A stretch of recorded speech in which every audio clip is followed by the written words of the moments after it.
विकास की योजनाओं को आप तक पहुंचाने के लिए आपके पास आई है, आप तक आई है। समाज की जागरूकता विकास लेकर के आती है, सुरक्षा का बेहतर माहौल बनाती है। अगर समाज जागरूक है, कोई गुंडा किसी गरीब की जमीन पर कब्जा नहीं कर सकता। अगर समाज जागरूक है, किसी बेटे की सुरक्षा पे कोई सेंध नहीं लगा सकता। अगर कहीं पे कोई समाज जागरूक है, विकास से उसे कोई वंचित नहीं कर सकता।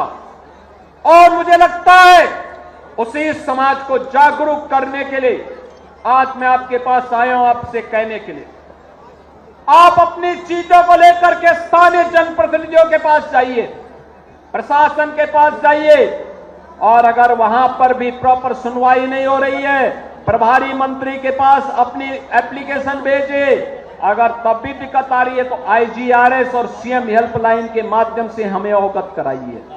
और बहनों और भाइयों, मैं आपको इस बारे में आश्वस्त करता हूं, मैं इस बात के लिए आपको आश्वस्त करता हूं कि अगर किसी गरीब का, किसी दलित का, किसी वंचित का, किसी कमजोर का, किसी बेटी का, किसी व्यापारी का, किसी अन्नदाता किसान का किसी के द्वारा शोषण होगा, उसके साथ अत्याचार होगा, तो फिर उसके बाद की कार्रवाई तो फिर आप देखेंगे कि हम लोग इतनी जोरदार कार्रवाई करेंगे, कई कई पीढ़ियां उसकी याद करेंगे।